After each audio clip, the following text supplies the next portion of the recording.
What's up, Internet? Thanks for stopping by. This is Reading Wikipedia, Episode 1, and it's exactly what it sounds like. We cover Wikipedia articles so you don't have to. Today, we are going to read about Bridget Biddy Mason. And actually, I don't read it either. He does. Hello, chip chip cheerio. Welcome to the show, British guy. Have you heard of Biddy Mason? Her story should be made into a movie. Please tell me you got a guest. Please welcome former U.S. President Bill Clinton. Wait, what? Welcome to the show, Mr. Clinton. The Internet is so honored to have you. You could call me Bill. What's going on? This is an internet show, and we read Wikipedia articles. Reading Wikipedia? Am I getting paid for this? Wikipedia gives so much, Bill. Can't I donate money? I'm a very busy man. Put your seatbelt on and prepare for an action-packed thrill ride. Dude, it takes a lot to get me jacked up. Do you have a chair and maybe some water? How about tea and biscuits? I could use a nibble.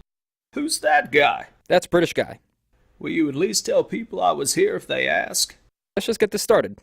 British guy. Bridget Biddy Mason, born August 15, 1918 and died January 15, 1991, was an American nurse and a Californian real estate entrepreneur and philanthropist. She is the founder of the first African Methodist Episcopal Church in Los Angeles, California. Didn't even see the 1900s. Not a good era to be a black woman in the South. Biddy Mason was born a slave on August 15, 1818 in Georgia. She was given the name of Bridget with no surname and gifted to Robert Smith and his bride as a wedding present. After the marriage, Smith took his new wife and slaves to Mississippi. I'm gonna stop you right there. Dude, we gotta keep this moving. I'm a former president. Biddy Mason was born a slave and used as a wedding gift. You hear that? I didn't even know you could do that, actually. I know it's a different day and age, but that's just annoying. Pretty good gift, though. Missionaries from the Church of Jesus Christ of Latter-day Saints, Mormon, proselytized in Mississippi. They taught Smith and his wealthy family, and they converted. Members were encouraged to free their slaves, but Smith chose not to do so. Well, that's surprising. Mormons can be quite persistent. That they were against slavery in early 1800s. Gold star to the Mormons, but I don't know about this Robert Smith guy. The Smith household, with a group of church members from Mississippi, joined the main body of Mormons, crossing the plains and settling in Salt Lake Valley, Utah Territory. Talk about getting in on something early. Good for them. Church leader Brigham Young sent a group of Mormons to Southern California in 1851. Robert Smith, his family, and his slaves joined them in San Bernardino, California, sometime later. Honestly, I didn't even know there were slaves in San Bernardino. Learn something new every day. As part of the Compromise of 1850, California was admitted as a free state, and any slave who resided or born in the state would be free.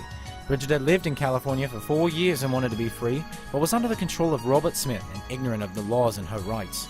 I told you, dude, this Robert Smith is no good.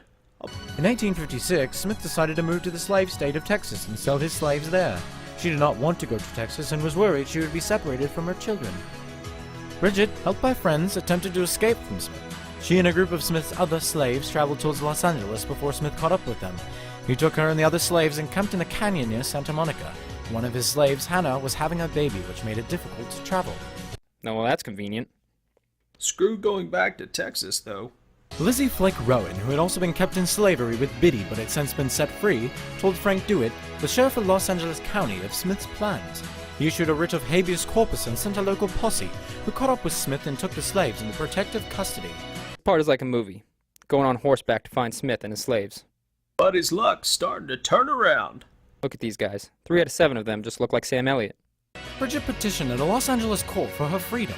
Smith claimed that Bridget was her family and she wanted to go to Texas. He then bribed her lawyer to not show up. She was not allowed to testify in court since California law prohibited black people from testifying against whites. Thanks to Wikipedia, we now know how terrible Robert Smith is. Not a good look.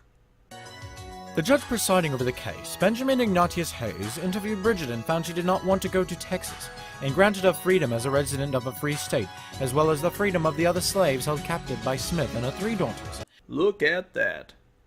Boom! Talk about overcoming obstacles. Yeah.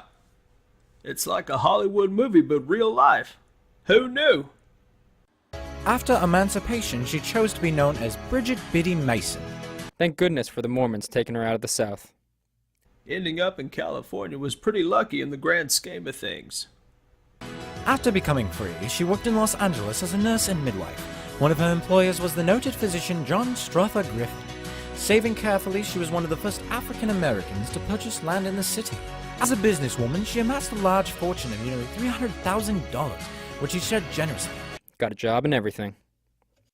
I need a job. In 1872, Mason was a founding member of the First African Methodist Episcopal Church of Los Angeles, the city's first black church. Should probably go visit that park. If I had more time, I'd totally be down, but, I'll pencil a date in and shoot you an email. Maybe a couple. I can live with that. Mason spoke fluent Spanish and was a well-known figure in the city. She dined in the home of Pio Pico, the last governor of Alta California and a wealthy Los Angeles landowner. Well, there you go. Pio Pico. And Biddy was hanging with him. Pico's a major street in LA. I've seen it before. After Mason's death on January 15th of 1891, she was buried in an unmarked grave in Evergreen Cemetery. In a ceremony attended by the mayor and members of the church she founded, the grave was marked with a tombstone. Just want to thank the internet for having me in and Wikipedia for bringing us Biddy Mason. Just so happy to know about her now.